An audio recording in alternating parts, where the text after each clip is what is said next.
दिल्ली सन 2022। एक खबर पूरे देश को हिला देती है। एक लड़की की हत्या कर दी गई थी और उसका शव टुकड़ों में काटकर फ्रिज में रखा गया था। यह किसी फिल्मी कहानी का हिस्सा नहीं था, बल्कि हकीकत थी।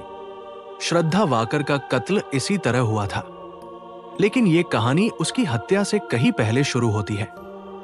एक लड़की की ख्वाहिशों से, उसके प्यार से, उसके डर से और सबसे बढ़कर उसकी खामोशी से। श्रद्धा वाकर महाराष्ट्र के पालघर जिले की एक एजुकेटेड और इंडिपेंडेंट लड़की थी।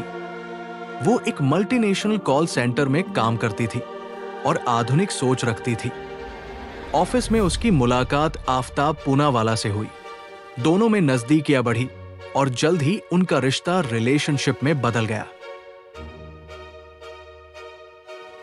परिवार ने इस रिश्ते का विरोध किया, कल्चर, रिलीजन और आफताब के बिहेवियर के चलते। पर श्रद्धा ने अपने दिल की सुनी और आफताब के साथ लिव इन में रहने का फैसला किया। 2022 में दोनों मुंबई छोड़ दिल्ली आ गए। मैरोली के छतरपुर इलाके में एक फ्लैट किराए पर लिया। श्रद्धा ने एक कंटेंट राइटिंग की जॉब पकड़ ली और आफताब भी फ्रीलांसिंग में लगा था। बाहर से उनका जीवन लिव इन कपल की तरह मॉडर्न दिखता था, लेकिन अंदर ही अंदर सब कुछ बदल रहा था। श्रद्धा के दोस्तों ने बताया कि आफताब हिंसक हो चुका था। वो श्रद्धा को मारता था, गालियां देता था, धमकियां देता था। श्रद्धा कई बार दोस्तों से कहती, मुझे डर लगता है, लेकिन हर बार वो वापस उसी के पास चली जाती। उसने कभी पुलिस में शिकायत नहीं की।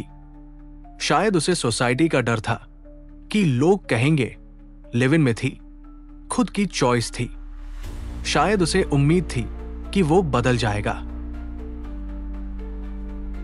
लेकिन 18 मई 2022 की रात दिल्ली की गर्म हवा कुछ अजीब सी बेचैनी से भरी थी।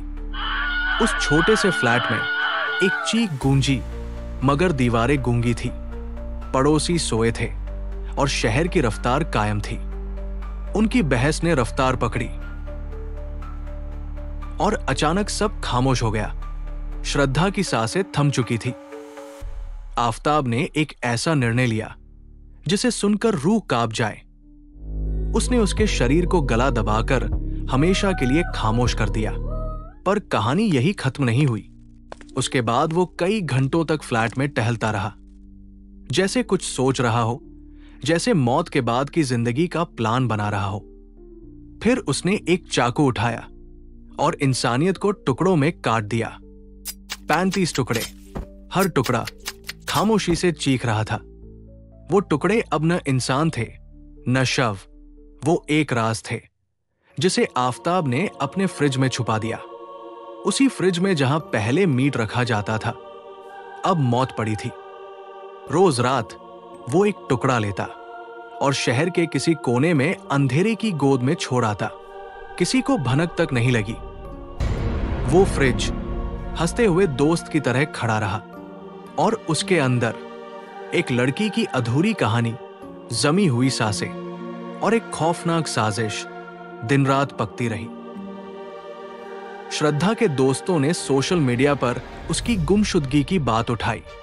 उसके पिता ने पुलिस में रिपोर्ट की।